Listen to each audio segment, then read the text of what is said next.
I've fallen down a very specific rabbit hole where basically I have been reading reviews like it's an addiction. I've been reading reviews from people from other countries. Okay, so they don't live in the US, but they come here from all over the world. And I have been reading their reviews of having Doritos for the first time. And y'all, I think we did crack again because when they come over here, it's people from France being like, I had one, my friend offered me one, and then when I looked down, I don't know how much time it passed, but there were 6 bags on the ground. And this is my thing, like, maybe what we are doing with Doritos is bad, you know what I mean? Because when you read the back of a bag of Doritos and you look at the ingredients, they all are words longer than what should be in food. If you read the back of a bag of Doritos, it looks like the recipe for meth, right? It's just a lot of propylene glycol sounding stuff and everything. So no wonder they come from around the world. They come from Europe, Asia. They get addicted and everything. It's sad to watch. It really is, because then they're in the review, they're like, I just ate so many and I couldn't stop. And then if you're reading it as an American, you like, yeah, like this isn't exactly news or anything, you know? If anything, that's on you for getting 6 of the little bags. You should have got a family size bag. You know what I mean? If it's just you eating by yourself, you get the family size bag. It is fiscally irresponsible what you're doing right now. Just getting 6 bags of the little ones like you gonna stop or something. You can't control yourself. You're in it now. You know? And sometimes I see them. Sometimes I see them over. I'm like, you know when you see them because you can check the fingers, right? You know? Let me see your hands. And you see the hands like addicted. Oh, what a shame. Because no other country lets their companies do to the people what we let the companies do to us as far as ingredients. Like, we're like, man, it's very good. It's so good. It is good. It's not good for you, and it does have a taste that should not be in a human mouth. And I can tell that because people who have been alive for a long time are like, I've been eating forever, and I've never eaten anything like this before. It's taken me to a place I don't know if I want to go to. And you're reading them and you're like, how is it this serious? But then you actually travel, because like I've traveled around the world and stuff, and I've been to some of these countries that talk about the Doritos, and I can tell they're going to get addicted, because when I go there and I eat their food, I'm like, yeah, y'all missing quite a few flavors. Your palate isn't ready. And you can tell that because you'll go to like the Netherlands or something like that, and they'll be like, oh no, don't eat what we make. Go to like a Turkish restaurant or something. If you eat what we make, you'll die. Like, don't do it. We make cardboard over here.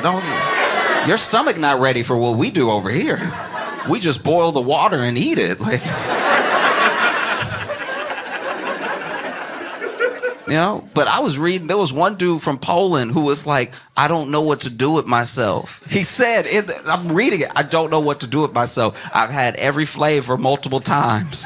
A friend gave me some at a party. They always started like that too. Like a friend gave me some while I was at a party. They started with that peer pressure type stuff. And that's how you can tell it's drugs for them. They're like, my friend introduced me to Doritos. I was young and innocent. Now I've been running up and down town trying different flavors and stuff. And this dude from Poland was basically, this is like on a Reddit post, and this dude was pretty much admitting that he was extending his stay in the States to spend more time with Doritos. He's like admitting to the open internet that he is overstaying his visa to eat as many Doritos as possible. He is risking ever being able to return to the country. I live in New York, and sometimes I'm walking down the street. Sometimes I walk from show to show instead of taking the train and stuff. And I was walking from one show to the other, and I was passing this bodega. And outside bodega was a dude that was over here like, you know, just standing there, doing one of these and everything. And I don't know, I've lived in some bad neighborhoods, all right? And when you see this, you know their day isn't going well, right? This right here, if you walk up on somebody and they're doing this, you about to be asked for a favor, right? Like, these are not the movements of someone that's just gonna wish you a good day, right? Like, you're about to hear a story when you see this. And so I'm walking by, and as I walk by, he's like, excuse me, sir. And I was like, oh, that's different. What's up? How you doing? He's like, I was just wondering if you could spare a dollar or two so I could get something to eat in there. And then I had a $5 bill in my pocket, so I handed it to him. He's like, oh, thank you so much. And to get some Doritos. It's like,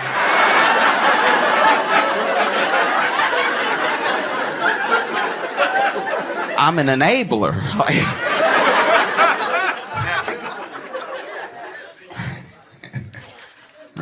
I've been very excited to come to Dallas and spend time with you, make you laugh and everything. I love coming here because I grew up in Louisiana, and so we would come to Dallas a lot. Yeah, didn't tell you which part. And I would visit, Dallas sometimes growing up and stuff, and the thing that we're known for in Louisiana and in Texas is just amazing food. Right? Things that will change your life, things that you won't forget, amazing meals of every type, Like, we're known in Louisiana for a lot of the Creole stuff, jambalaya and, gumbo, everything like that. And then in Texas, it's a lot of the barbecue, a lot of good meats and everything. And then you see people in other parts of the country that will start a whole restaurant pretending to do what y'all do here, right? Like pretending to be the same. And then you'll go there. You might even walk into a, real Texas barbecue restaurant in Pennsylvania.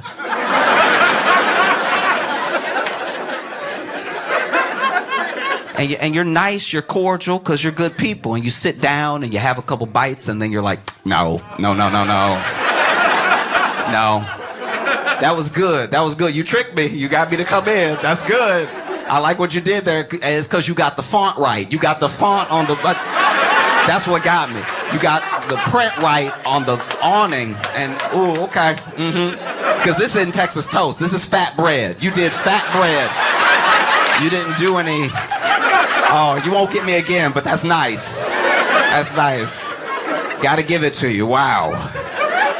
And that's the thing. Is that sometimes, you have food that people really believe in, but it is bad. It's just not good. Belief doesn't make a meal, right? And especially when I look online, it feels sometimes like we're lost, And I can tell that we're lost just because of what I see happening nonstop. Also online, because you have a forum, because people can comment, I see people say some of the most beautiful things and some of the most hateful things to each other that we know people wouldn't have the courage to say in person, right? Sometimes you're in person and maybe you want to tell someone how great you think they are, but you're worried about being embarrassed, so you keep it in or you just give them a thumbs up, whatever the thing is, right? But online, if you're never going to meet this person, you can really let them have it, one way or the other, good or bad, right? And so I've seen some really hateful comments that I know people wouldn't say if they were in person with the person, right? And when it comes to cooking TikToks, I think some of this hate doesn't go far enough. I think that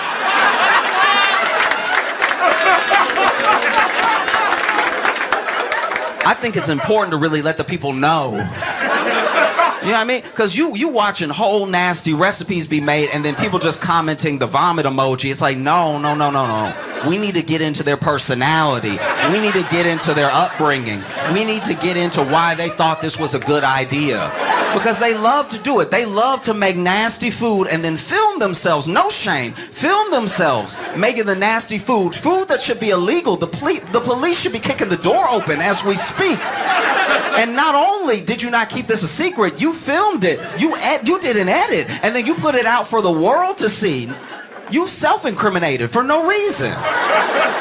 And all this nasty food is somehow world famous or it's Nana's. Stop putting bad food on your Nana. Don't do that.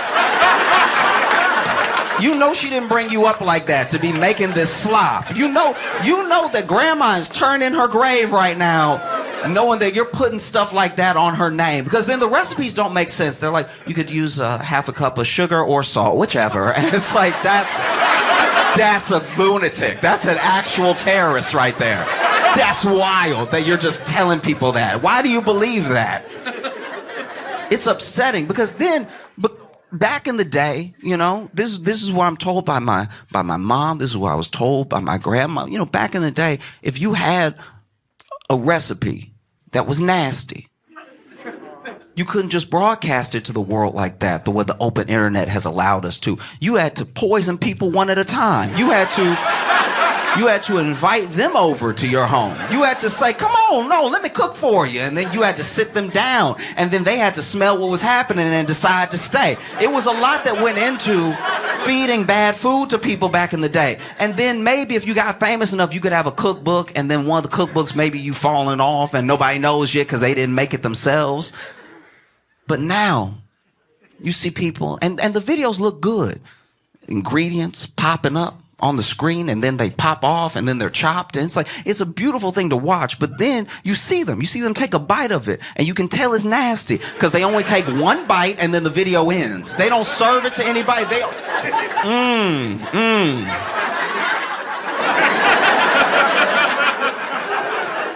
Because you know you've been invited to someone's house that thought they could cook but couldn't.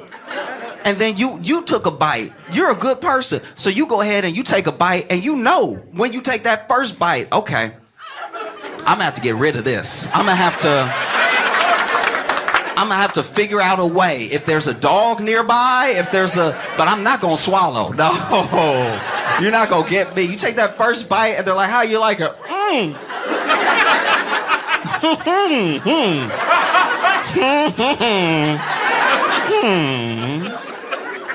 Oh, you can tell you made something nasty if somebody take a bite and then can I be excused real quick? Where's your bathroom at? They just in that bathroom sweating, just like, what am I gonna do? It's a full plate. Oh, it's really horrible what people have done to each other. You know what I mean? It's just with a straight face, too. And now you got people broadcasting. Come with me while I make my Nana's world-famous mayonnaise grapes or whatever. Like, and they don't even know there's anything wrong with it because, once again, they weren't brought up with sense. You know? The amount of times I've been brought over to someone's house, and look, if anyone goes to the trouble of cooking for me, I appreciate it. You took your money, you bought the ingredients, and maybe you messed it up, all right? Maybe that's what happened, but I still appreciate the effort, right? As long as I don't have to finish it, you know? Because the amount of times I've been invited to someone's house and been fed shepherd's pie. You can tell from your groans. Like, shepherd's pie is already on the line. Shepherd's pie is crip walking a tightrope of nasty, right? One false step and shepherd's pie has fallen into slop, all right? You can't just do whatever you want with shepherd's pie and make it delicious. That's not how the world works. And I have been fed shepherd's pies that make you go, maybe I don't know how to eat. Maybe I'm the one. You know what I mean? Because I'll bite into a shepherd's pie and they'd be like, what just cut my mouth? Because that's what I hate. If you invite me over, at least know you cook what you cooked. Know you can do the thing that you said you... Don't invite me over and then be like, you know, I just went ahead and threw out the cookbook on this one and just went with the flow. Not with my mouth. The amount of shepherd's pies I've had where I've been like, all right, how good of a friend are they? One time I got invited to a friend's house and he made shepherd's pie and he put he plated us, right? Gave us the bowls of shepherd's pie or whatever and then fed the dog at the same time. And the bowls looked the same, right? And so I was like, what did you do for this to look like this? There's shepherd's pie and then look, I'm gonna lose some of you, but we have to talk about it, all right? I've been invited to friends' houses before where they have served. I won't even say served. They subjected me to their version of pot pie. Pot pie is unacceptable. All right? Pot pie is absolutely insane. First of all, I knew I didn't have money growing up when my mom would take us to Walmart and we would go to the frozen section and she would grab that banquet pot pie, right? That red box of pot pie. In the only condition where a pot pie looks good is that picture. When they pull it out the oven and they do the slit and the steam coming up. And you don't even see, you see the steam and you see the crust of the pie. You don't see the slop that's happening below. You don't see the insanity that's having that hot sludge with peas and carrots and supposedly chicken. You're not seeing any of that. That's not chicken. I know chicken. Me and chickens are tight, right? I know chickens back and forth, left and right, and that is not chicken, okay? That's not chicken at all. I don't know what it is exactly, but it doesn't have the consistency. That's not chicken at all.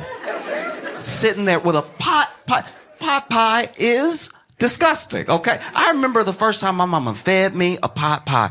Went, got it, put it in the oven, was telling me about it. Oh, I think you'll like it, everything. And then, she pulls it out of the oven. I remember my first bite of pot pie. I looked at my mama and said, Mama, I'ma work so we don't have to live like this. Like this Mama, I'ma change our lives, okay? It won't be like this forever, all right? Because I know you're doing your best.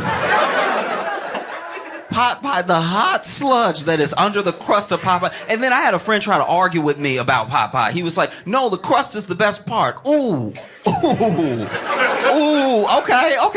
Wait, if you think crust is the best part of the pot pie, I got good news for you. If you love the crust of a pot pie, I got a good word for you today. There's something called bread, all right?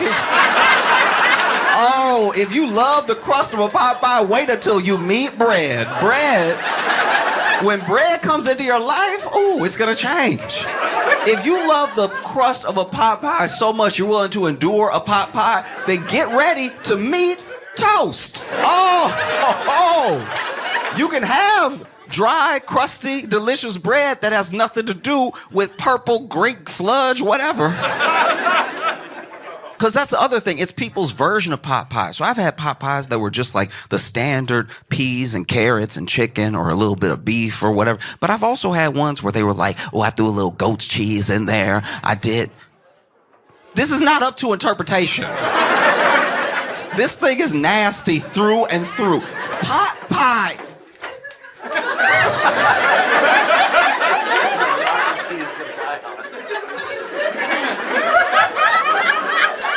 Pot pie.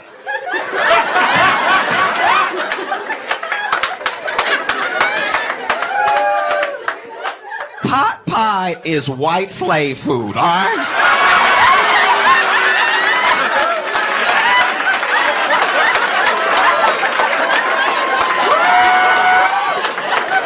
This is the food of subjugation. This is the food of fiefdom, all right? Pot pie makes sense if this is the 1600s.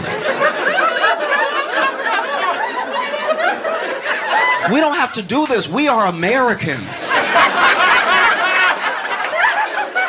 People fly from around the world and overstay their visas to eat our cracked Doritos.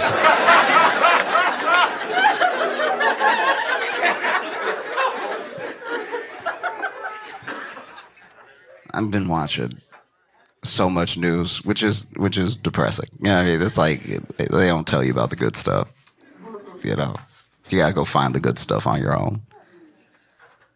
It does feel like, I'm not gonna speak for anybody here, but it feels like, for the most part, I think I feel the way a lot of people feel, which is a sort of disillusion with some of even the process of politics, because we've become accustomed, because we have more access to information than we've ever had, and because we at least see ourselves as more discerning than we've ever been. We feel like we can tell when someone is lying, right? And we've all known and accept that politicians lie. It's to the point now where we don't even really judge who we vote for off of who lied the most. We judge it off of like how many people accidentally told the truth. You know what I mean? Like you look down the ticket and you're like, he got caught in that hot mic. I like that. That was a good one. You know, and I get it. It sucks not just to be lied to, but to when you're lied to, you know, and when you figure it out, you see the manipulation that was at play. And if someone's trying to manipulate you, they don't respect you. They don't care about you. You know what I mean? Even when they say they're doing it for your own good, it's like some of the things, let me decide, right? So we don't like when our politicians lie to us, but I don't know if we really want them to tell the truth either. Imagine a local politician, or maybe your country's representative coming to you and just being like, no, we're it's bad. It's bad. I don't think we can recover. This is beyond repair. Doesn't feel great because that sounds very true. I hope you're lying. Some people, offer up the truth even when they don't need to. You know what I mean? And sometimes that's a noble thing, and sometimes it's a very dumb thing. Sometimes it's just an odd thing. Like RFK told the truth this week about... I'll back up.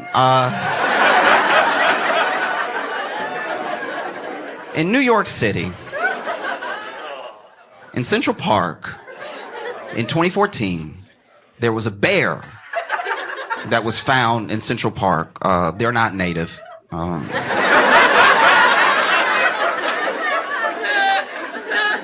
There was a bear that was found in Central Park next to a bicycle, right? And no one understood what happened. The police looked into it. The police couldn't figure it out. The internet sleuths couldn't put anything together. It was a genuine mystery, a decades-long mystery up until this week.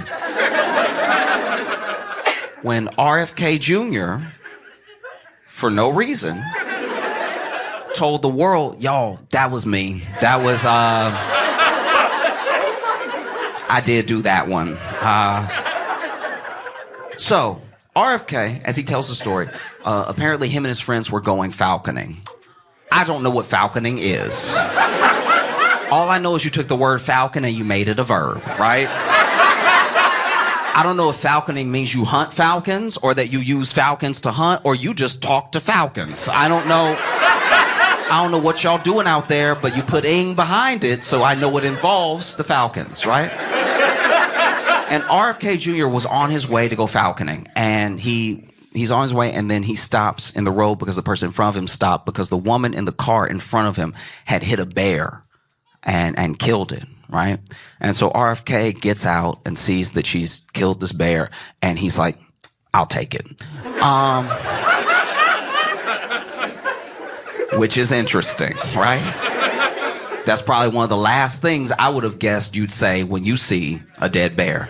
And so he takes it, he puts it in his car, and then he goes falconing with his friends, and they're having a good time. I know we're talking about RFK, but for a split second, I want to focus on the woman that was driving, right? Because there are a few shocks that she had to get over within her day.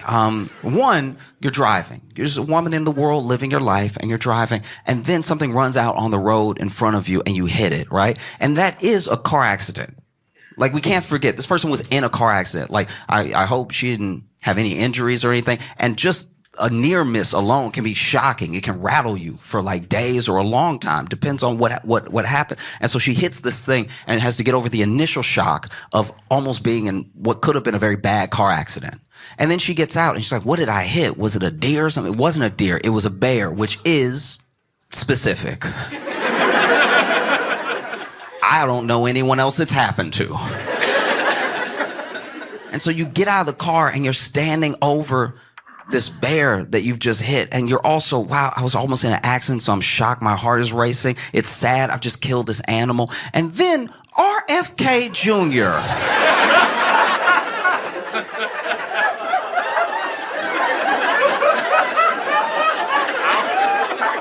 walks up to the other side of your car and stands over the bear with you and goes, I'll take it.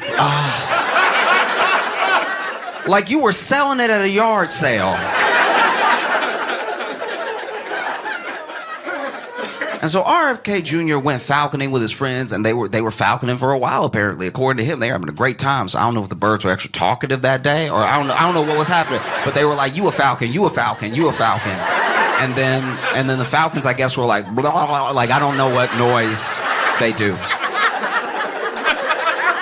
I don't know what they do. But, you know, he's over here falconing.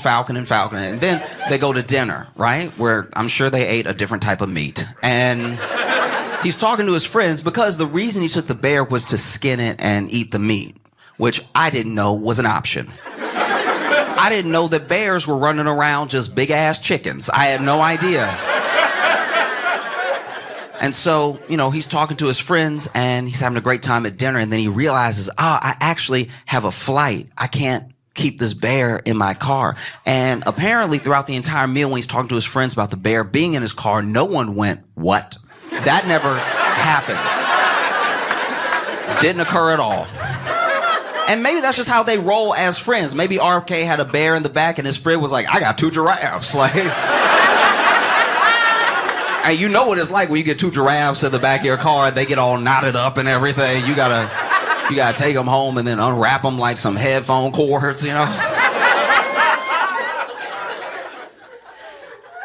And so then RFK decides that, you know, he obviously can't keep the bear in his car, and he has a flight and everything, and I guess no one else wanted the bear. And so he went to Central Park, and as a joke, this was like a prank that he was doing, he left the bear with a bicycle that he also had to get rid of. I don't know how big his vehicle is. How big is your vehicle that you got a bear in there and you have a bicycle at the same time? So then he leaves the bear and the bicycle in Central Park and then goes and has his flight and goes wherever. And the next day, no one really got the joke. Like, no one really... The next day, everyone was mostly confused. They were like, so... did someone hit the bear with a bike?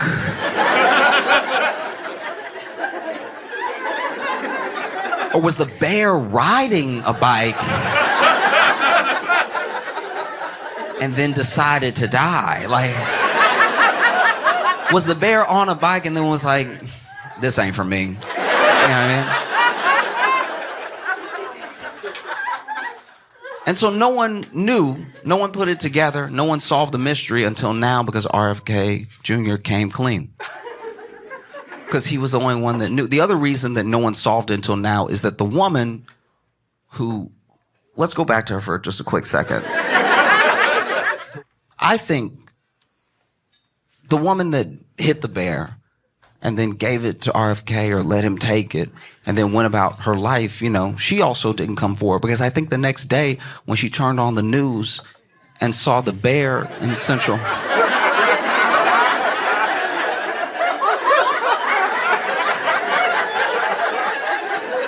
she had to have been like, nah.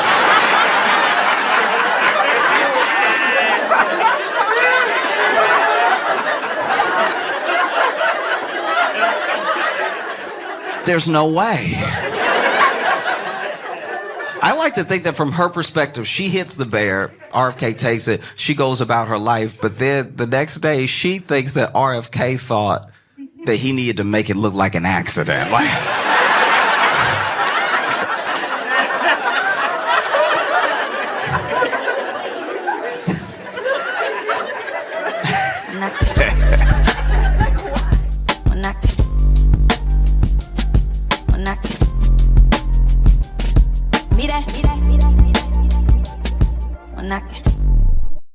who here lives here, by the way? Who here lives in New York? All right. I am not from here. I moved here, and I grew up in Louisiana, which, you know, do y'all remember the first time that y'all had to hardcore ignore a person here? You know what I'm talking about? Where you're just like, I cannot engage with this individual. No good can come of it. Because I remember I grew up in Louisiana, very like hospitable place, taught to be very polite. I moved here from Chicago, even more Midwest, nice and everything. So I moved to the city unprepared. I showed up making eye contact. I was over here smiling in people's face like, hey, how's it going? Just every day. It took me 3 weeks to ignore my first person, all right? That's too long. Living in New York is a boxing lesson you have to teach yourself. You know, just after a couple weeks, I was like, all right, tuck the chin, shoulders out, make a Philly shell. Stay ready. I'll never forget it. The first person that I ever had to ignore in New York, I was on the train, and this guy was asking me for change. And when he approached me, he had one ball out.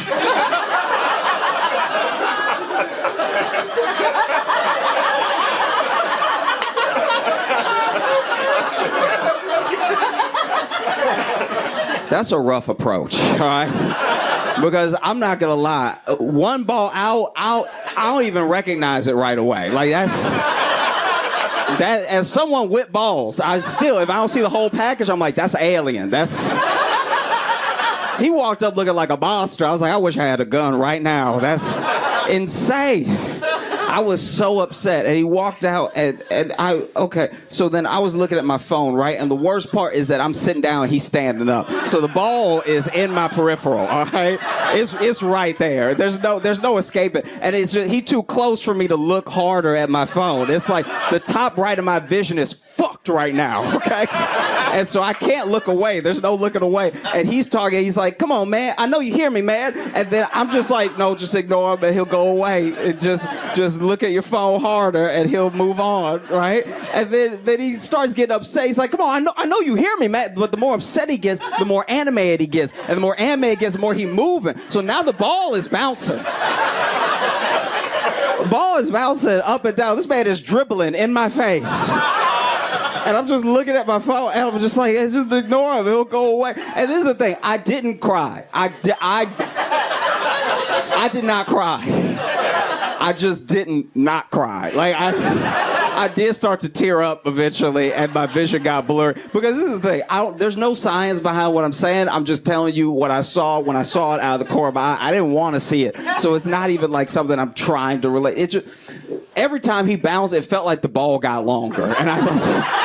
That's just so like so then I'm tearing up, and then he still is getting madder and madder. He's like, hey, you can't just sit there. I'm a human being. You can't just ignore me, dog. And he's like bouncing around. And honestly, I'm not gonna lie. He yelled at me for so many stops. I genuinely started to pray, and that's not a prayer you think you'll have to pray in a place that's not prison. You know what I mean? Like, I was just sitting there like, I don't know, I don't deserve this, Lord. I've been a good and faithful servant. All right, this is crazy right now. And then he was like, you know what? Screw you, man. I'm done with this. And he goes to turn around, but he's still clearly upset. He's still very mad. And so then, even as he turns around, he's like, and another thing. And then the ball swung. And I was like, sir, you're going to need to kill one of us, all right? Unacceptable. It does feel weird. I don't know if y'all feel this way, but it feels like nothing is actually viral anymore. Like, there's not a shared experience as much on the internet anymore. Like, you'll see something that interests you and it has 2 million views, and then you go to talk to people about it and no one has seen it. Isn't that crazy? Like, your internet is tailored so much to you, so deeply, that it's just your whole experience, which is what, 2 million is a lot of views. That means either a lot of people watched it or some very passionate people watched it a lot of times. I'll tell you my favorite video, because I'm sure you haven't seen it. It's only got 2 million views. So, my favorite video this week is a white woman in it. Probably my favorite white woman of the week as well, because she walks in to this police station with a gun. All right. Already very good, right? Already gripping. So then she walks in with the gun, and it must be late because there's no cops around, right? But then there's this receptionist, like, desk and glass, and she just starts beating on the glass with the gun, just beating on the glass nonstop, okay? And then I guess a cop finally comes towards the glass and she's like, bam, bam, right? And then he moves out of the way and then she's just walking around and she's got the gun. I should point something out. The whole time, the whole clip, she's holding the gun like this. Like it's the wildest gun position I've ever seen. No wonder she didn't hit anybody, because it's just like this the whole time. And she's walking back and forth with the gun like this. Every once in a while she like, bam, bam. And then my favorite part is she sits down and crosses her legs, puts the gun down, pulls out what I think is a thermos, takes a couple glugs, puts it back down, gets up with the gun, bam, bam, bam. And then, police tase her and tackle her, and it's all settled. Now, the reason that I'm so obsessed with this video is that there's no sound. So I don't know what she's yelling about. I don't know what any of this is about. I don't know what was said or anything. So then I had to insert it for myself. The video has 2 million views, and I think I am 1.9 million of those views. I think I've not been able to stop watching, because this is my thing. White women are so helpful, especially to the police. So I feel like she just walked in and was like, hello? I found a gun. I found this gun outside, and is anyone here? Hello? Hello? I can't, I'm trying to return it. Is that my gun? And the cop walked up and she was like, bam! Oh no! Because he startled her and she had a gun. And just like a cop when he gets startled and he shoots. And so they're just like, I'm sorry, I didn't mean to do it. Oh my God, this is so stressful. Oh my God, I love rosé. Anyway, does anyone want this gun? And then they tase her and they tackle her. And then even as they're picking her back up, she's like, it's not even my gun. You guys should be more responsible. You weren't kidding. No, I'm not kidding. Dude, yes. When your phones get out of jail, you need to watch this video. I'm not even kidding right now. If we could only put it up. It's genuinely insane. I'm so glad you looked it up right now, because some of y'all are looking at me like, a white woman would never walk into a police station with a gun. Yeah, no, I'm telling you exactly what happened. This is crazy. And she walks in, she's like, hello, bow, bow, bow. Thank you for looking it up. This is like, some of y'all just, wow. You looked me in my eye like, I know a lie when I hear one.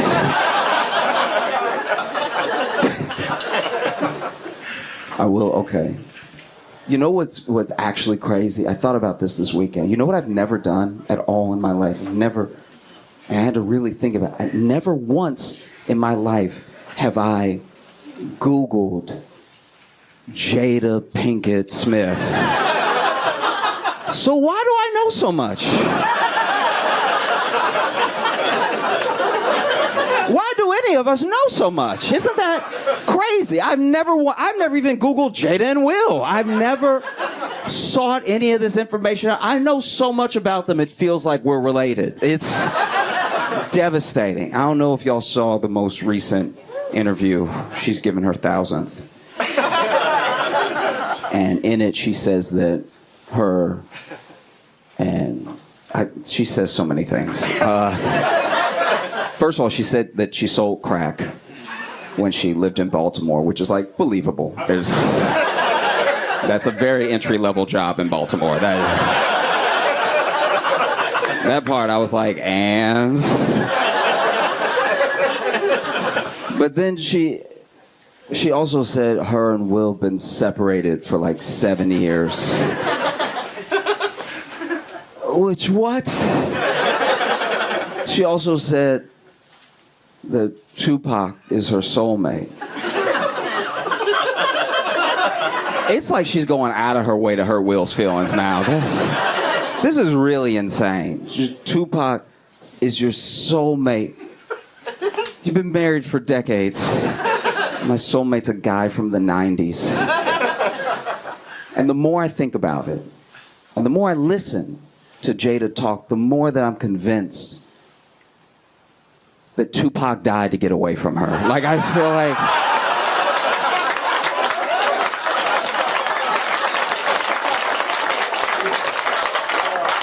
Easily. They dated for a while, you know what I mean? And then he got a taste of what Will has lived with. And then he was in Vegas and he got into it with some dudes on some gang shit and stuff like that. And they shot at him and he thought about what life would be like with Jada. And so he just leaned into the bullet. She said they haven't been together. Her and Will have not been together since 2016, which does make the slap more confusing now. That's right, because like that, they haven't lived together since 2016. Now it feels less like you were defending your wife and more like you just wanted to hit Chris Rock. Like, turn that man to a tambourine for no reason. That's insane. It really is. Like, what? Not even defending your wife at this point. You were defending your neighbor, I guess. Haven't lived together since 2016. It also makes the entanglement more confusing now. Watching Will and Jada is just like the Black Inception. You know what I mean? It's just a nightmare and a nightmare and a nightmare. There's twists that nobody asked for. What? Entanglement. Because then, this is my thing. If they weren't together, why'd they have that whole talk acting like they were together? It made them look worse. Why did they do that? It made her look like a cheater and him look like a cuck, but then they weren't together. So what's the big deal now? I mean, the big deal is that she fucked her son's friend, which is... A lot of people don't know that. That was Jaden's friend. So Jaden over there waiting for play dates and stuff. Ain't nobody showing up like it's a Brazzers video.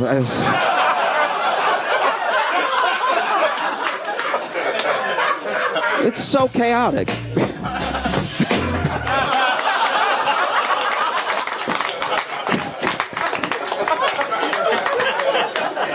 No, it's just very chaotic. And look, I want to be fair for a second. I do want to be fair. Everyone comes for Jada and everybody shits on Jada so hard. And I get it. It's easy because she won't stop talking. But like, some of this is on Will. We can all agree about some of this is genuinely on Will. People blame Jada for the slap. That's not her fault. That's a grown man. And he got up there and he slapped another grown man. You can't blame her for that. It's not like she used her powers. And people blame a lot of the marriage stuff on just Jada. Will is also married to Jada. You know what I mean? He could get a divorce if he wants to, but he doesn't want to. He does not want, and if you pay attention to the interviews, he said it. Divorce is not an option. He'd rather them live as single people and still be married than to get a divorce. Which is weird. It is weird. I understand. For a long time, they were the symbol of black love, especially in Hollywood, right? And that's a symbol that he carefully curated that maybe she didn't want to be a part of, but it's one of the reasons he can't let it go, because it's a failure that he will not accept, right? But to just live as two single people but still be married is weird. It's very odd. Who is it for? It's not for them. They're not together. It's not for us, because now she aired it out. Everybody knows. It's not for the kids, because they're already weird. So who is this for? And like, I mean, it must be rough. I do get it. I have empathy for both of them genuinely, because I think Will, you know, came on strong, wants to make it work and everything, and Jada was just not having it. And a part of me, you know, I'm wrapping up, but just a part of me, a part of me gets it. Because if it's not the life that she wanted, it shouldn't be the life she accepted. That's fair. You're an adult in the world and you make your own decisions and you need to live by them, right? But also, to be fair to her, I don't have a gorgeous millionaire trying to fuck me and marry me. I don't know. It probably seems pretty hard to turn down. I'm not gonna lie. Like if Zendaya walked in here right now and y'all look like you're together, if she told you, bro, if she was like, I want to marry you and be with you for the rest of my life, you'd probably be like, look, I'm in a happy relationship and I found my happiness. I hope you find yours. I'm not saying it'd be easy to say to her. You'd probably say it after I do, but... but y'all have been great. Thank you so much. I'm Josh Johnson. Have a good one.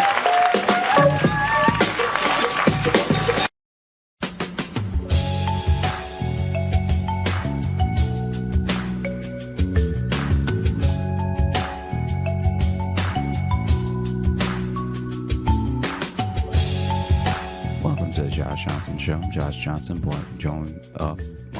Yeah. Great start. Yeah. Welcome to the New year, Josh new Johnson us. Show.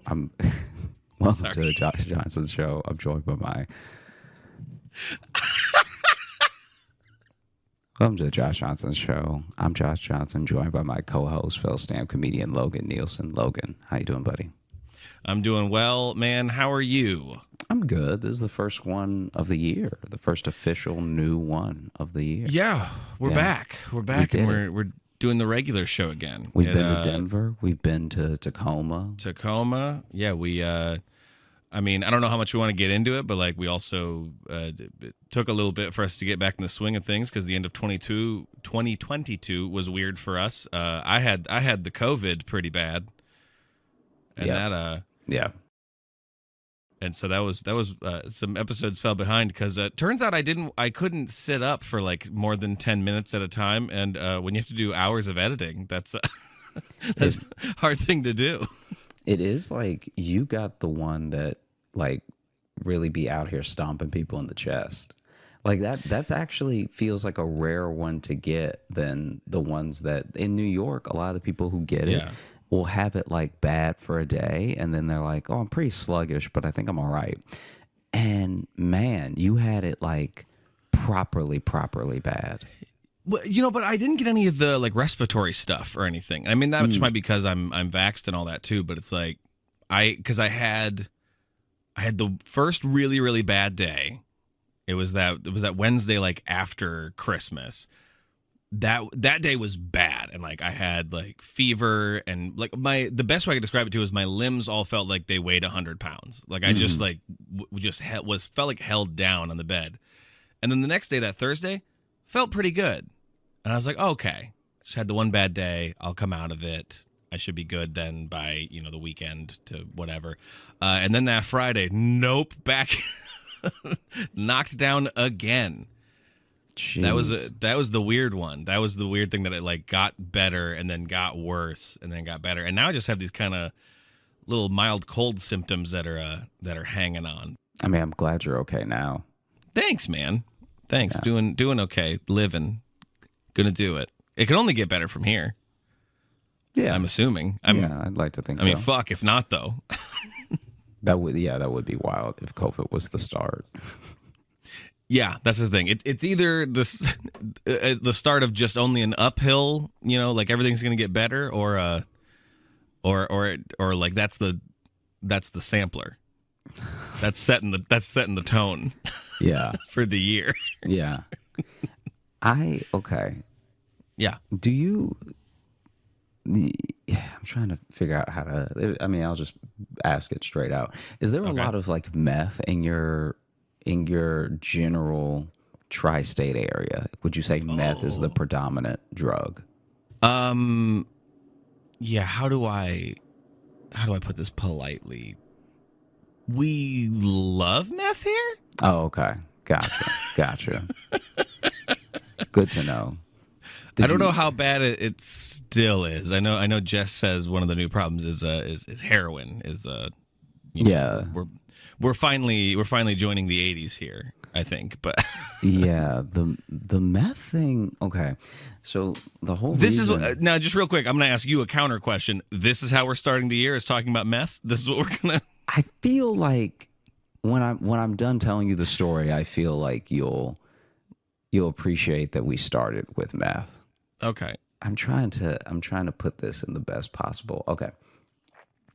So meth, as we've talked about on the podcast before, is pretty popular in my hometown. So it being popular where you are as well, I think you'll be able to relate. Okay. There was a time where my buddy was, just out there trying to find someone. You know what I mean? He was like kind of on the apps, but he was mostly going to bars. But it was just, it was a tough go of it, let's say. And I'm sure. So he was the way you made it sound like he was out there trying to find someone specific, but he's just trying to find anyone. He's trying to find anyone, any person that will work. I thought maybe he was out searching for someone that he needed to track down, but he's He's trying to find us someone. Wouldn't that be wild if someone used the actual dating apps to like hunt down their enemy? See, and I didn't mean dating app. I thought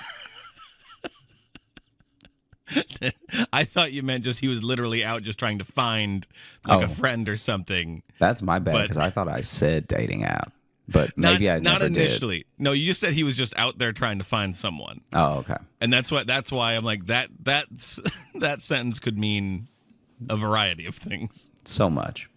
Yeah. Okay, so basically, he's on like the obscure ones as well. Like, did you ever do Plenty of Fish back in the day?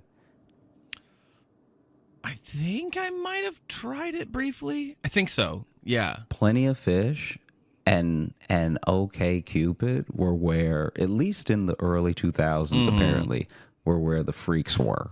OK Cupid's the one I did. I didn't do Plenty of Fish, but I did do okay. OK Cupid. I did do OK Cupid. So Plenty of Fish brought out a Craigslist level of honesty in people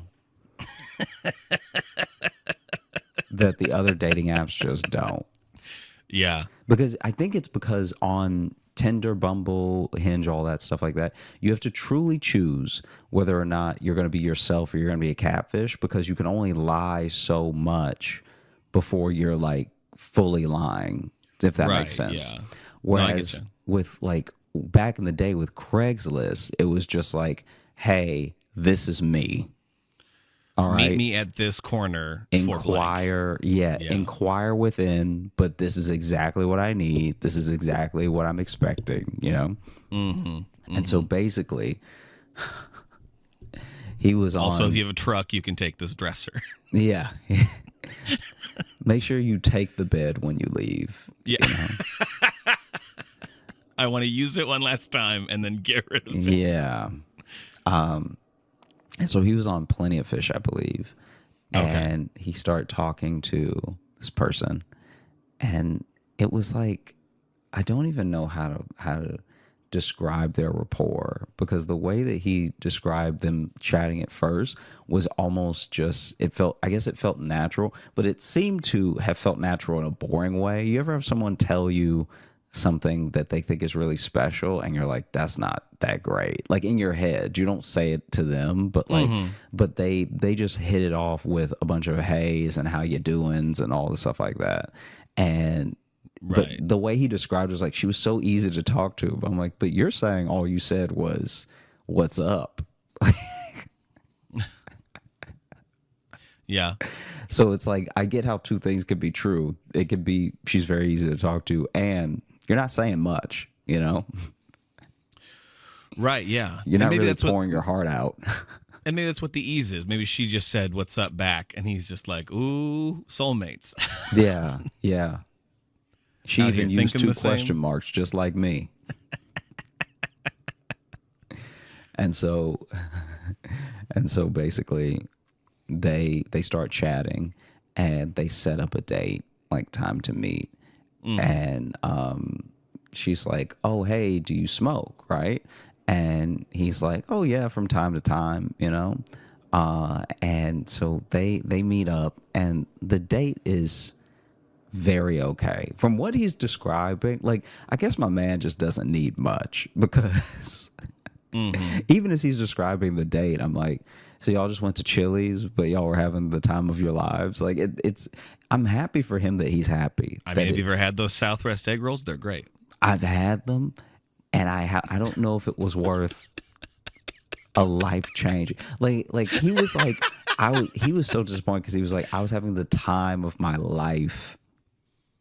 Like this man said the time of his life, and I was just like, bro, you gotta get out there more. Like, yeah, I'm not even trashing Chili's. I'm literally just saying, if you have the time of your life with someone who doesn't really seem to say much, you just wanted to be out. I think you just wanted to be out. I think that just means you were happy to not be in your apartment. I think you just needed some companionship, because you're beefing this up like it was the Titanic and it was a Thursday at Chili's. Yeah, you could have been like, man, we could have gone to Chili's and you would have had the time of your life. If I that's think what's so. I think because this man said the time of Dude his life. just wanted to go to Chili's. Yes, the time of his life. Okay.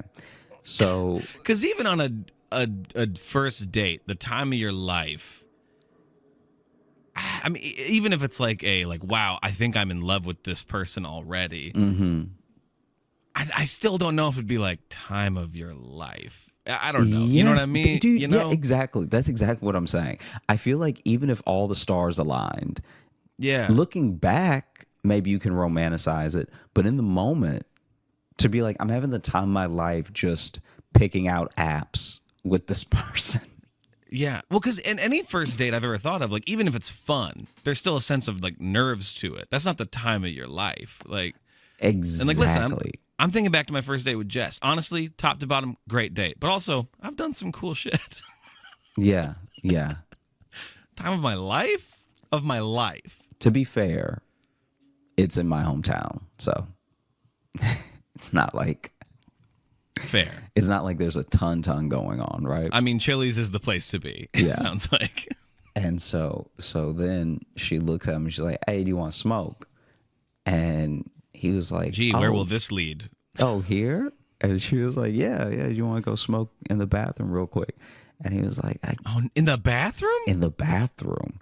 And he was like, oh, okay, I guess, like, a little adventurous. Okay, she's a little naughty. She's a little naughty, right? Oh, no. And so then they go to the bathroom. It's so funny too, because she was like, okay, you sneak off to the bathroom and then I'll like come join you, right? Like I'll just give it a beat and then I'll come join you.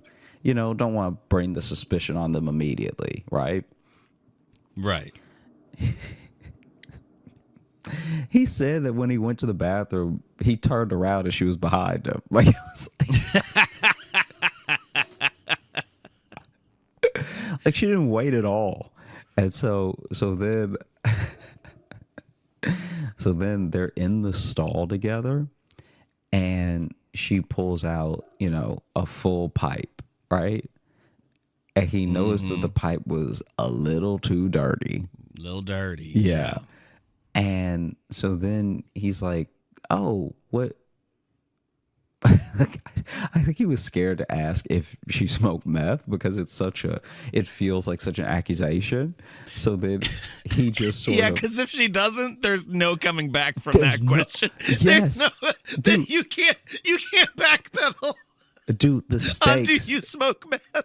The stakes of like you've pulled out a pipe. All right, you smoke weed in a pipe. You've pulled out a pipe. The pipe just looks a little like rotten.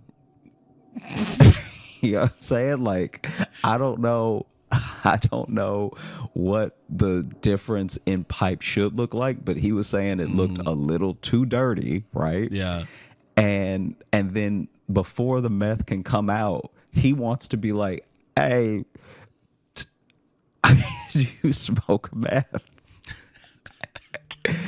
But he's like, I really didn't want to ask because it would just kill everything. It would kill. It would the whole ruin the vibe. time of his life. Because if she doesn't smoke meth, to your point, there's no coming back. No. Because No, now you can't. Now you sound like you smoke meth. You sound like you were excited it was about to be meth. Do you know what I mean? Like if someone pulls out a pipe, even at a party, if someone pulls out a one hitter and you're like, "Oh, do you smoke meth?" You sound like you want the meth. That is what that sounds like if they don't smoke meth. Ooh, is that meth? And if you do smoke meth, now once again, you've already called it. He's ruined the time of his life because now meth is about to come out. And so sure enough, meth comes out before he can like even fully ask. She was like, "This is a big one." This is a big one. Because I guess she was trying to do something special for the day. She also wants to have the time of her life. Yes. But she needs a little hit of something to really get there. I think she needs a touch of help from Mr. Methy Meth. She needs a little bit of help from Nathaniel. Nathaniel Amphetamine.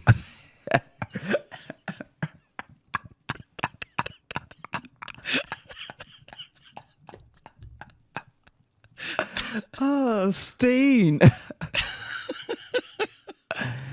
And so she pops out. She goes ahead and pops out Nathaniel, and she's like, "It's a big one." And then, It's a big one. It's such a.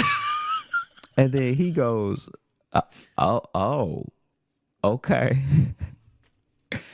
And he was like as she's about to like get it started, he's like, "Hey, I'm not really comfortable. I don't really do that. Like we can go back and eat or anything." And she was like, "Oh, okay." And she seemed a little disappointed and like maybe even a little embarrassed. Who knows? Because I imagine, obviously, do you smoke?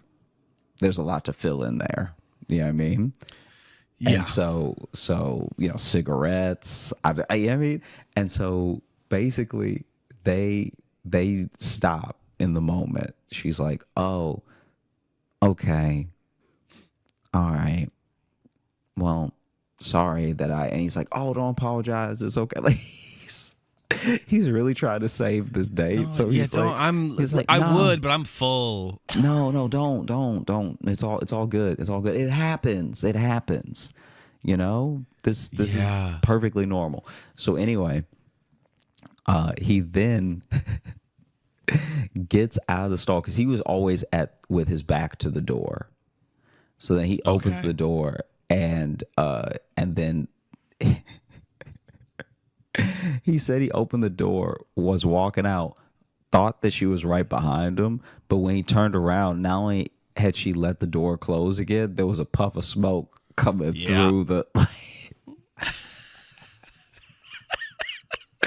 And he was like, "I've never smoked meth, but I didn't know you could do it that fast. Like, I didn't know." He's like, "By the time I turned around, still in the bathroom, by the time I turned around, it was cloudy." Yeah.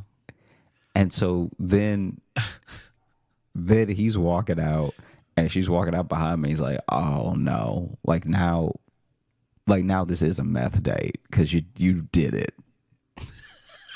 A meth date. Like you hit it. You know what I mean? Yeah. And so then because that's now a different person coming out. Exactly. So now they go and sit back down. And I don't know the specifics. I don't know how long it takes meth to meth you. Okay? To meth with you. Sure. that you're gonna roll your eyes at. Amphetamine was wild. Meth with you felt like, all right, okay. I see what you're trying to turn me into. And so you said Nathaniel first, so I don't want to. So they sit down. I don't want to hear it. And they go ahead and order. And she ordered a little more than they talked about because when you sit down with somebody and you're like, "Oh, what do you think you'll get?" And they're like, "Oh, I might get this and this or whatever." Like she went ahead and ordered like a couple things. And he's like, I don't even know if it was stream of consciousness or if she was actually ordering. Like, I don't know if she was just saying names of foods they had or if she was actually ordering. But either way, the server wrote down like 5 things, Yeah. And so they're talking, and even as they're talking, she's like clearly different. Just eyes are a little wider.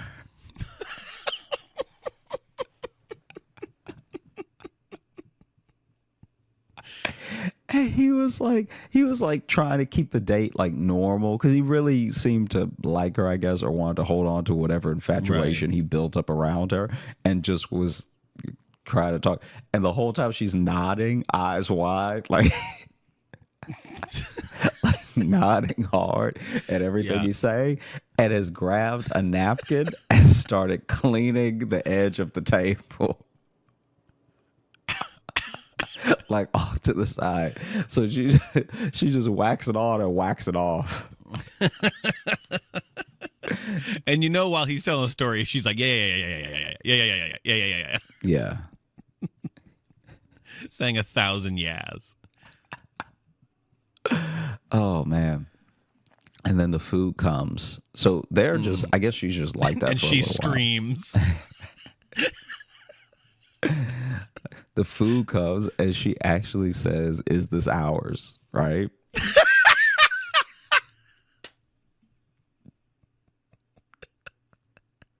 She's like, "Is this I don't know. It's so funny. is this ours?" Is this? And he's like, "Yeah, it's what we ordered." And she's like, "I ordered all this?" Like, and he was like, "Yeah." And the server's still standing there. And he's like, "Yeah." And she was like, "I don't think I'd do that." Oh. And then him and the server just sort of look at each other. And then look at her. And are both kind of like, "Yeah, but you did though. You did. Like you said nachos, chili cheeseburger. Like you were just saying all the words. Maybe you didn't mean them. Mm-hmm. Maybe you literally only meant the first thing you said, and Just you kept reading out talking loud. at the same volume. Yeah. And yeah. so we all thought that's what you ordered. Once again, two things can be true at the same time. But yeah, this is all yours." And she was like, "Oh, okay. I guess I'll try." I guess I'll try. And then like didn't really like obviously didn't eat everything that she ordered, but was like picking at everything perfectly. Was just like a bite of this, drop a bite of this, and then still like nodding at everything at him. As I like to imagine she's actually picking at it like a bird. I don't know why. That's just just hitting her face on everything a little bit. And so then they're basically just sitting there. He's finished his food. She still has half the table to eat. And a very, very clean corner of the table. Rubbing the varnish off on that one. And so he's like, "Oh, so do you think you're done? Like, should I get the check and everything?" And she was like, yeah, I think I think I'm done. Right? Just lots of yes, just like you said. Right? Yeah. How much copper do you think is in this place? But my favorite detail, my favorite part is that at the end he's like, "Oh, okay, so," and he's given up now. Like he really does know that this is over. There's no salvaging this, you know? Oh, what? He didn't want a second date with the lady who did the meth in the Chili's bathroom? That tried to do it in the bathroom with him, and then when he declined was like, What? "I'm not gonna waste it." Yeah. I can't believe he's not going to give her another chance, and he's pulling the ripcord on this. And so at the end he's like, "So you want me to give you a ride home or anything?" She looked up dead in his face, was like, no, I think I'll run." I was just going to say, because she said no, and then turned around and sprinted down the road. But literally, no, I'm going to run. And so they walked Wow. out together. He went to his truck, and then she was like, "Okay, this was fun. Bye." And then just like took off.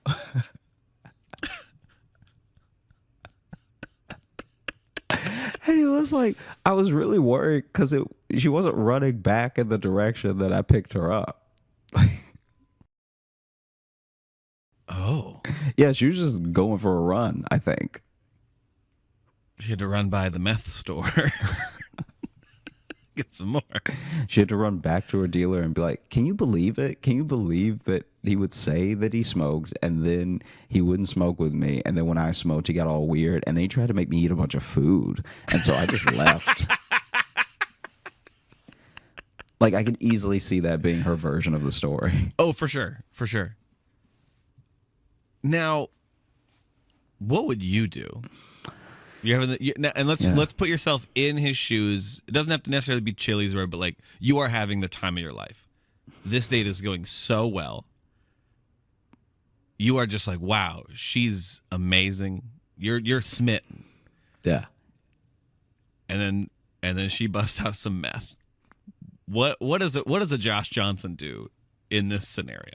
So I'm very worried that I wouldn't recognize it immediately. I think I'm worried because he smokes enough that he just knew that the differences in pipes and the difference, you know what I mean? But you'd know once a rock comes into play that you... I think I'd have a hard time, and I know this shouldn't matter, but I do think I'd have a hard time distinguishing the meth from crack. All right. But does that matter? It does kind of matter. It does change the game a little bit for me. So if it was crack, you'd stay on the date. I'm not saying I'd stay, but I think I'd be less concerned because I feel like Really? I feel like crack and meth are on very different levels. I mean, they are in ways, but I think they're both on the leave this date level. Yeah. I'm not saying I wouldn't leave. Okay. I'm just saying I would be less concerned. Okay, so let's explore both options then. Okay. Yeah. Okay, a rock comes into play. She looks at you and goes, "This is meth."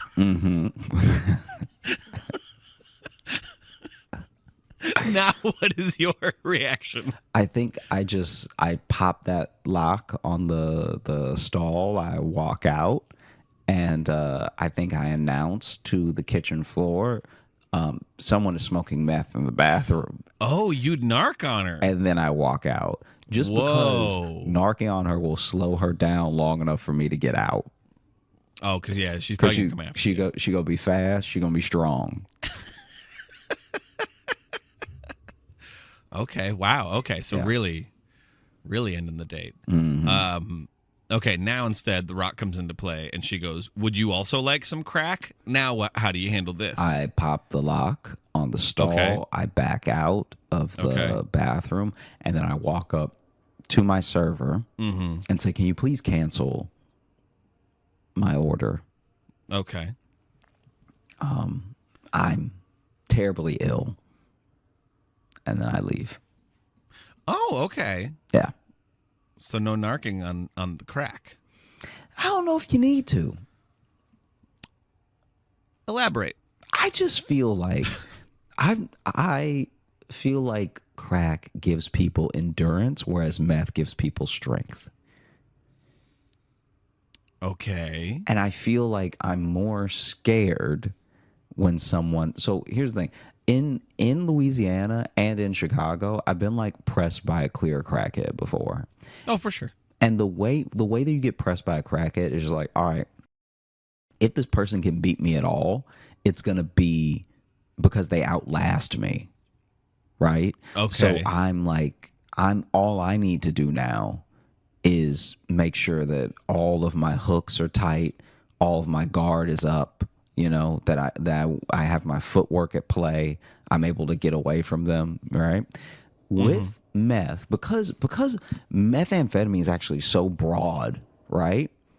True. I don't know what exactly they're on. Is there a little angel dust in there? Can they feel their fingernails, or do they just not have any recollection of having like ligaments, so they're going to be able to lift a car? Like there's a level Right. of like fight that if somebody that wants to get at you and they're on meth has, you're not getting away. They're getting to you. Yeah. Yeah. Meth makes you go a little Super Saiyan. Exactly. Yeah. Exactly. And so that's my thing now that I honestly have, where I'm like, all right, this thing is a clear and present danger if they turn on me. This other thing is only a danger if they really know what they're doing, but they're probably going to be sloppy about it. So I'm not in that much trouble. So now, have you had to fight someone in Chicago who was on crack? I just had to push them away, but I didn't Okay. have to. We weren't fighting, but I Okay. was. So this was back when I worked at the grocery store that shall not be named, not the good one, right? Yeah. Shall not be named unless you go back enough episodes and hear us name it a lot. But for some reason now we don't name it. Now it's Voldemort for some reason. But I was walking home from the California street location. And so I don't know if you remember where I lived, but in Rogers Park, I basically needed 2 buses to get home. Now, I'm still fairly new to Chicago when this happened, so I'm relying on my phone a lot to pick the right bus and know the route and all that stuff, because luckily Chicago's on a grid, right? But my phone dies maybe 10 minutes into the walk home, because it's either going to be a 34-minute walk home or 2 buses. And since I knew my phone was about to die, I was like, the other bus takes me slightly out of the way, so let me just try to walk home as straight as I can, so that way when my phone dies, I can just already be on the right path a couple streets off and everything. right. And because also the buses from that location weren't reliable. So I was like, my phone may very well die waiting for the bus. And I would just, I don't know, I'd hate it. So let me just walk home now, right? Get a head start. And so I start walking, and you know how I think it's called like Little India, but there's that area of maybe it's still Rogers Park, but it's on the way of that California street where unlike Devon there, that whole area. Yeah. I know what you're talking about. Yeah, Little India, that so that West Ridge area. And so we can imagine like that Devon area. It's actually, I like it a lot. It's really nice. It's great because it's rough to drive through. It's rough to drive through, and because it's so neighborhoody, a lot of it will close by like 10. So a lot of the stuff closes, and everyone is just crosswalks are a mere suggestion. Yeah, and so imagine walking / running through it at 11, where everything is closed. So anyone out at night at this moment is out to do other business. Yes. It's the most polite way I can put it, but it's like none of the storefronts are open. Yeah. And so if you're out, you're not shopping on the legal markets. Yeah. We'll say. Yeah. And so I'm running through it, and I start running because my phone is at truly 1%. And I don't know why Apple does this, but it really does keep the phone on 1% for 10% of the time. So let's say you're at 10%, it'll go 10, 9, 8, 7 in like 3 minutes, but it'll be on 1% for like 20 minutes. The next day. Yeah. And so, because that's like cars do that too, where it's like you'll hit E, but really it's just to let you know you're empty, but then you've got like 10 more miles on a lot of cars. Yeah. But then it just gives you that moment of being like, you're just waiting now. And so I started running because I was like, I don't want to be out here with a dead phone, and I'm still new to the city, and like, right. Yeah. I don't really know where I am and everything. And so then, don't worry, eventually he would never figure out where he was anyway. And so then I'm at a crosswalk, trying to make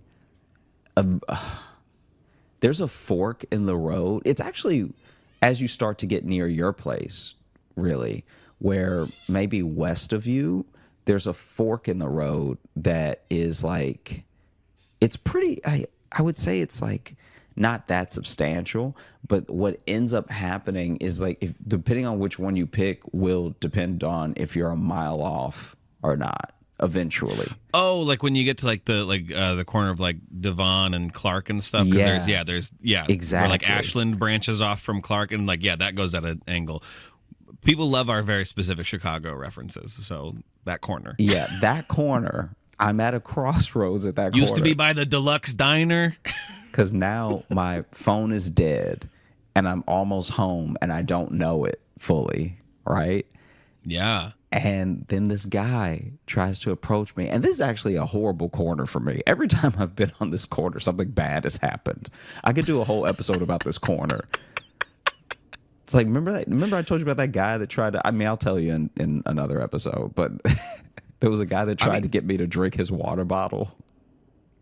No. He was adamant. It was at that same corner, and he's really? Like, no, drink it. And I was just like, bro, this is the worst way. You're like trying to roofie a person with the most energy I've ever seen right now. Like, it's water. You gotta be sneakier, bro. Dude, and he kept, I was scared he was gonna try to splash me with it. He kept putting it to my mouth. Oh my God. And trying to grab me and make me drink it. And I was like, dude, get away from me. And this guy was just, he was not having it. He was like, drink this. I was like, jeez. And so anyway, for this purpose, there was a crackhead. And for this purpose. Yeah, because I don't want to mix people up too much. I was referencing a story I'll tell more about later, but I'm still on the crackhead story. And basically, this crackhead was like noticing, just sniffed me out like a truffle pig, just knew I was lost.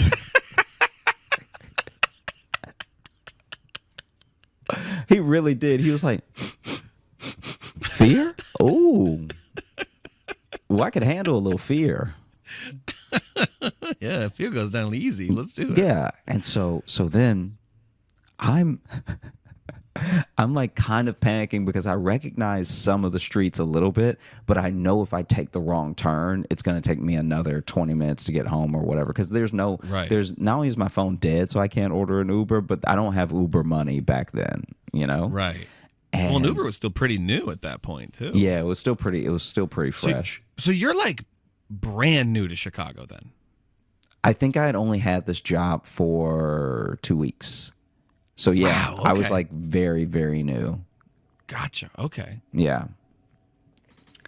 And I think I had also never, as dumb as it may sound, make fun of me if you want, I don't think I'd ever come home from this angle. So I truly didn't have any sights to recognize. Like, I know what you mean, but calling it angle. Like if you always take a left when you leave your house, and then you know exactly how to get home from everywhere left of your house, then one day you just end up on the right. Yeah, and you're like, I've never even seen this street before, and I know I'm so close to home. You know, right? Yeah. And so this crackhead sees me, and he's just like, okay. This crackhead saw me, and it really came at me like you would come at a stray dog. He was like, hey, buddy. And his hand out for you to sniff. Little guy, like, hey, you lost? Hey, buddy, how you doing? Like, he really... Oh, hey, buddy, from the shadows is never good. And he's coming at me like I'm literally a puppy that's gonna run away if he gets too close. Because even his steps are a little too delicate. Like, oh, that's some real like Pennywise energy. Yeah, you know? Yeah. Hey, bud, we all float down here. And he's also as a crackhead, he doesn't look good. So it's that much scarier. Right. It's like it would be scary if any person at night was like, hey, buddy, you lost? Are you lost? It's like. That's already unsettling. But just imagine they had a little... And for the audience who can't... I'm looking into your eyes in this Zoom call. That was very unsettling. The calmer version you did was much worse. And like, I can't even... Okay, I'm trying to describe how he looked in a way that sounds rational, but he just did not... It's going to make me sound crazy to describe how he looked, because he truly didn't... He looked like he had half blown up, because... half of his hair was sticking up and to a side, and that same side of body, right? So his whole right side had kind of a suit on. And the rest was just shirt. Okay. Does this make sense what I'm saying? It like he almost looked like Two-Face from Batman, except Two-Face is wearing a different colored suit on either side. This dude had like a suit in tatters that was hanging off of his right side. Okay. His left side was just the shirt. Gotcha. So his left side was way more messed up than his right side. Okay. But his right side from the neck up looked like the side that the bomb went off on. Because it's like his hair was over here, like Einstein-ish on the right side. And the left side of hair was like pretty normal. And then the right side had like a suit and the left side just had shirt. Remember how when we were kids they had action figures that was like Battle Ravage Spider-Man? Yeah. You know? Yeah. That was like had holes in the outfit. So this Battle Ravage crackhead. Yes, it is, because it looked like the best way I can describe it truly is that it looked like he had freshly been hit by a car. Oh God. like he was clearly not okay. And so he starts like inching towards me. He's like, "Hey, buddy. Hey, are you lost? How you doing?" Did he say, "Are you lost"? He said, "Are you lost?" Because he saw me. Oh, God. He saw me run to that corner, but then look around. Oh God. Because I was just trying to get as far as I could on foot while my phone was still alive, but then it died. You know, And he's like, I'll help you get home if you answer these riddles. and he was like, I've never, except in New York, had someone try to rob me, but in such a, clearly they haven't been robbing long. Right. And so he was like, he basically was like, I'll give you directions home if you just like tell me where you live and a little bit of money. Like, he worded it as poorly as you can word it for someone trying to rob you. Like, his offer was terrible. He was like, just tell me where you live and give me some money and I'll get you home. It was like that.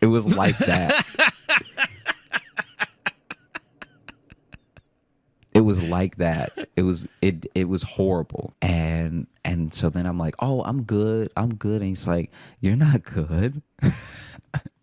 Oh God. Yeah. Dude, this is really scary. He was like, you're not good. And I was like, no, man, I'm all right. Like, I'm gonna get home and everything. And like, I think I even tried to make up some lie about meeting some people or something. And it was like, truly, this is like really scary because I'm meeting up with my very strong girlfriend. Yeah, I'm gonna meet up with Leave me alone, sir. with my real strong girlfriend and her whole rugby team. So you better watch out. Like, it was, dude. I was like saying all types of stuff. I don't even know what. I'm probably sound just as crazy as him because I was trying to say stuff to scare him off because he keeps getting closer to me. I forgot to mention that he keeps getting closer with everything he says. Oh God! And are you still just on this corner, or are you? I'm waiting for the light to change. Oh, okay. This is all happening like actually pretty quickly. Right. And so he's getting closer and he's like, you're not good. You need help. Let me help you. And I was like, nah, man, I'm all right and everything. Like, I'm gonna meet some people and stuff. And like, I'm not even trying to get home. I like specifically in case he followed me, I was like, I'm not even trying to get home. Right. Because I didn't know how much energy this dude had or if he was going to try to fight me and I'd run and he'd chase me or whatever. And then this dude was like, right. This is where I knew we were going to have to swing. Because like, this dude literally said to me, I'm like, I'm trying to do it without laughing so you can actually see how scary it was. Okay. But it's so scary, it is actually pretty funny.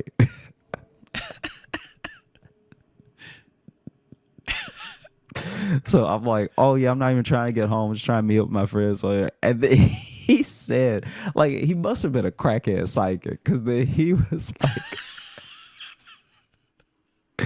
was like, no one's coming. Oh God. And to say that to me on the street at night, and technically we're in public. Yeah. Very technically we're in public. Yes. And so to tell me no one's coming, like we're in my own basement. Yeah. Is so crazy. And so he got closer to me and like now I'm backing up because I still have a whole, like I technically could have crossed the street the other direction and then tried to walk and everything. But I was just trying to deal with it as best as I knew how. And it was all happening kind of fast, like while the light was changing. Yeah. And so then he gets a little bit closer to me and I was like, hey, bro, back up. Like, why do you keep coming towards me and everything? And he was like, I'm trying to help you. I was like, well, I don't need your help. And then he got a little closer and I was like, dude, back off. And then he pushed me and like, oh shit, he didn't push me into traffic, but I definitely could have fell in traffic. Like, luckily there was no traffic because it's like we're at the street corner, you know? So by pushing me, you're pushing me in the street, you know? Yeah. And then he got a little closer and I just pushed him back and like just started yelling. Like it just all came out. I was like, oh, fuck off, get out of my face. Like all the stuff like that. And he finally like backed up a little bit and then I just crossed the street and I tried to not look back. Because then that's like looking back is a sign of like, I really hope you don't follow me. Right, yeah. And so then I waited till like,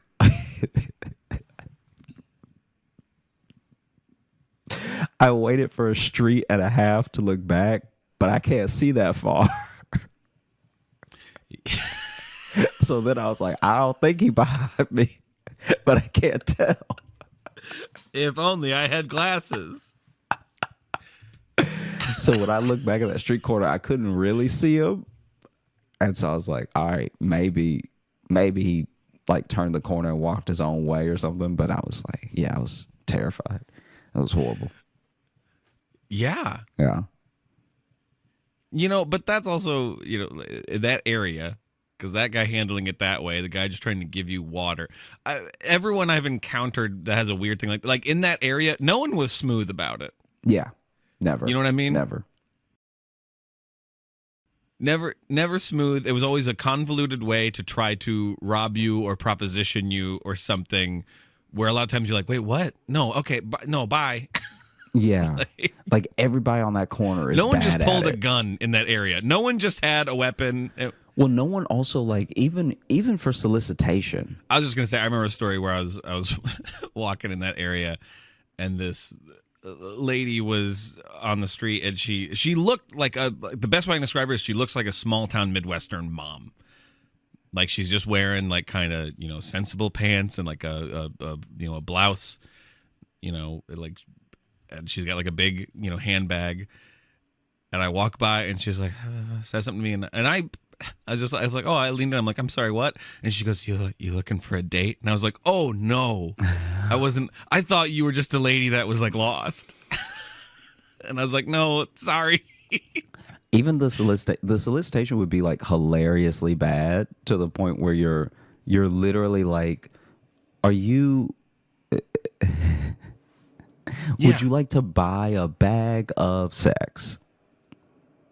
Yeah, like no, that's they the were that level bad in that area. That's the level that because when people were trying to solicit you, you wouldn't even know what they were saying at all. Yeah, not just in volume like in yours, in like the actual description of yes. Like there was a guy that approached me one time, and he like some people blink a lot, it's whatever, but it just felt like he was so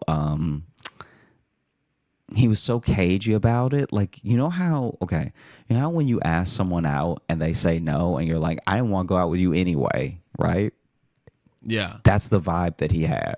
So that he approaches me, and then he was like, hey, you want to get out of here or something? You want to like hang out for a little bit? I was like, oh, no, I'm good.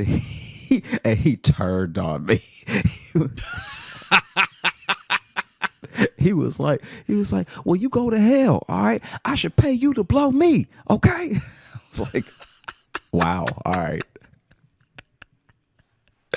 Yeah, my buddy Caleb was a target for a lot of interactions like that, like because he lived right next to Pressure, like he lived in that area, and it's like 3 doors down. We'd go from one to the other, and in that you'd have some drunk guy who's just like, oh hey, but like, are you like, where are you going? And he's like, home. He's like, cool, like, but what if you didn't? And it's like, cool, but I am though. What if you didn't? What if I killed you? It's like, yeah, but like, are you guys like gonna go like party somewhere? It's like, no, I'm going home. Yeah. Let's hang out here. No. That also happened to me in New York. There was a guy who was like clearly off on the train, and he just walks up and starts talking to me because I give off that vibe. And so we're not even chatting so much. At first I think I'm having a new conversation with a stranger. And then I realize he's too dialed in, and he's like telling me all this stuff about like some drama that happened at what I can only assume is like halfway house from the way he described it. And then he gets on the train next to me, which I'm like, oh no, like this is rough. And he's like, so where are you going? I was like, oh, I'm gonna do a comedy show, and blah blah blah. And he was like, well, I would love to come to that comedy show with you. I was like, oh no, but it's also it was a free show, so it was like there's no stopping him. There wasn't even a cover at the door that could have blocked him. And then 3 stops later, the cops got on the train, and they were like, walked up to him and they were like, get off the train. And for a split second, I thought they might have been talking to both of us. So I'm already like, And then he said something. He was like, what'd I do? And the cop pulled out some pepper spray and just held it to his side and was like, get off the train. And so then he goes with them. And apparently, I don't know, I guess they had been looking for him, or I don't know what it was, because he was acting erratic when he walked up to me on the platform. Right. So, okay. So maybe they just called ahead. Or it'd be great if they like held up a note. They're like, we found your calling card. Yeah. And he's like, you followed the clues. I remember in that area too in Chicago. I can't remember if I've told this story on the podcast before, but this one I still don't know what this guy wanted, what the goal was, or what his plan was. Because it was me and a couple friends. We were leaving a Mexican place. We were leaving with some tacos and stuff. And this guy just appeared out of nowhere. And this is during the day, too. This isn't even at night. He just somehow appeared, and he walks up. And this is his exact voice. This is going to sound like I'm doing a cartoonish voice, but he sounded like a Muppet. Because he just walks out and he goes, "Oh, hey, do you guys have cigarettes?" And we said no. And he goes, "Oh, want one of mine?" Just looking down at your phone. Cool. It's fun to tell stories when you just... No, I'm sorry. No, it's good. Nope, it's okay. No, It just that one out. It's fine. It just seemed like Mario. That's what I'm saying. He sounded like a cartoon. And that's what I was trying to pull up in time. And then you called me out. Because I didn't have the timing. But I was like, oh, he sounds like Mario. And this great sight gag is Josh holding up a picture of Mario Lopez. And he held it up to the Zoom camera, so that's not even going to be in the video. Well, you said you were going to cut it, so I didn't know. Oh, yeah.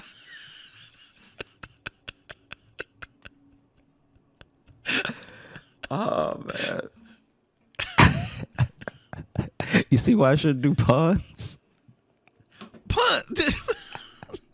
You shouldn't Google while I'm talking to you. No, fair enough, but I really thought I had something that was going to get you.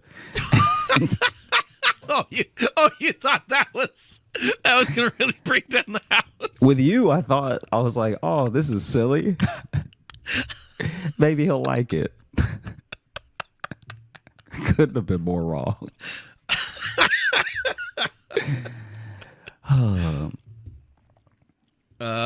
Well, should we open up the mailbag for the Let's do it. first time in 2023? Make it happen. Make it happen. Let me see. I know we got some from some people who were at shows recently. Oh, wow. Okay. Yeah, so here is one. This is from Ginger, and it is titled "In Defense of the Coffee Creamer Scandal." Okay. Scandal. I like scandal. I like that it's a scandal. Yeah. But hi, J-Lo. I want to start off by saying I'm a huge fan of y'all. I had enjoyed Josh's comedy on YouTube years ago, but rediscovered him during the pandemic. And once I did, I dove into a joyful rabbit hole of laughs that was so needed at that time. My best friend and I even went to his Zoom show where Logan opened.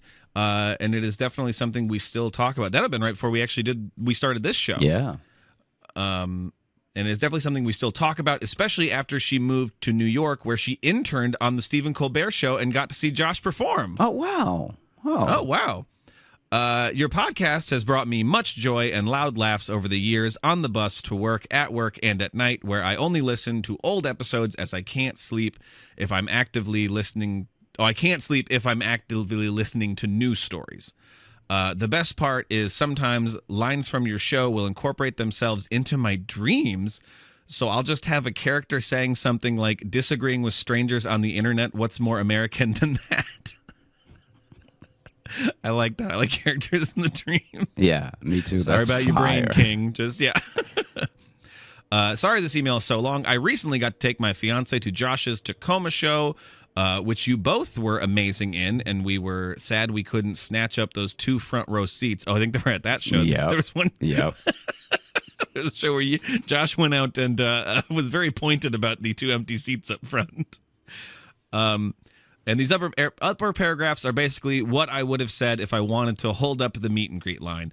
But to the point of the email, I recently had a time at work where 2 coworkers were talking about if a sticky box of French vanilla coffee creamers were still good. I was also curious, so I popped one open and shot it back. It was delicious, sweet, and milky, and I could absolutely see myself nursing a glass of this on the couch with a friend. Put it in my coffee this morning. Not as good. So, Logan, I'm sorry, but Josh is totally right. If I didn't know it was coffee creamer and thought it was just a sweet milk, I would have made the same mistake he should be acquitted of all charges of cartoonish behavior for the scenario at least. Anyway, thank you both for the laughs. I rate this podcast 100 out of 50 Squiggle Bops. Squiggle Bops is a new one. Boom. Ginger, Vindicated. thank you for emailing in. You're very wrong. Vindicated. No, a lot. I mean, there are a lot of wrong and sick people out there in the world. And you're not vindicated, especially too. She's like, I would take it as a sweet milk. That's not a thing. Vindicated. Hey, thank you all. Hey, thank you, Logan. Hey, for being the best co-host in the world. And thank you all for listening to the Josh Johnson Show. Wow, I really thought there was going to be a turn there. I prepared for... Yeah, you really braced yourself like I hit you or something. You've never done that before. Thank you so much for listening. Rather than asking you anything at all, I'm not even going to plug socials or anything. I just want to say thank you for listening. And if you enjoyed this episode, just tell one friend. That's all I need. Just one friend. Tell them about crack, tell them about meth, and tell them about this show. Okay. It'll be good preamble for the show. Not saying tell them, like, spread the word, like, do it. I'm just saying, like, hey, do you think crack stories are funny? Well, this episode. Oh, boy. Yeah. Do I have a show for you? Yeah. I do want to plug because as of this release, it'll be this weekend, this coming Sunday. It's our first virtual show of 2023. Mm-hmm. So if you want to come hang out with us while we do these, and especially if you've never been to them, they always they're a fun time. We interact a lot with everyone who's there. We've kind of built a little community around it. So I'm just excited to get those going again. Because it's been over a month now since we've done one, so we had to do it kind of early in December. So I do want to plug that because it's a very fun time, and I'd love more people to come join us and grow that goofy community. Yeah. So there'll be a link in the bottom, in the bio and stuff. January 29th is when that's happening. Thank you all so much, and I hope you have a great rest of the day into the weekend. Bye-bye. Crack. Don't meth with me. Hey, thanks so much for watching. Please like and subscribe. It really supports the channel. Hit the bell notification because apparently it's the only way YouTube will tell you that something happened. And just tell a friend. That's the biggest thing you could do. Just tell one person in your life that you like, maybe you don't like, that this video happened to you. We release the podcast every Thursday on all the podcast apps, so you should find us there and subscribe on those and comment and leave reviews and whatever on all of them. And also, if you want bonus stuff, you can join our Patreon, patreon.com/Josh Johnson Show. We have bonus podcasts and videos and stuff there, and we'd love to see you.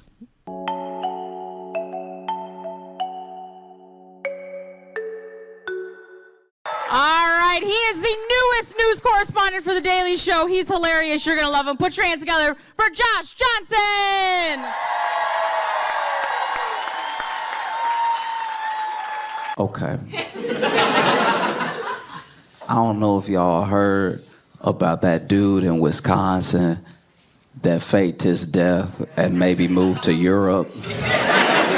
If you haven't heard about this, great. Okay, so basically, what we know is that supposedly there was a man who faked his death and might be in Europe right now. And he has a family, right?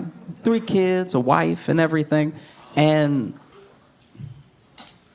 one thing we usually don't do as men is give a man the credit that we owe him for being the new bottom. Like the new lowest common denominator. Like, as men, we need this man. We need him, all right? You know, anytime you mess up as a man, when there's a man near you who has messed up worse, you'd be like, hey, I could be that guy. You know, next time you forget a birthday or something, be like, baby, look, I'm sorry I messed up. But you know what I didn't do is fake my death and move to Europe. Some people do that.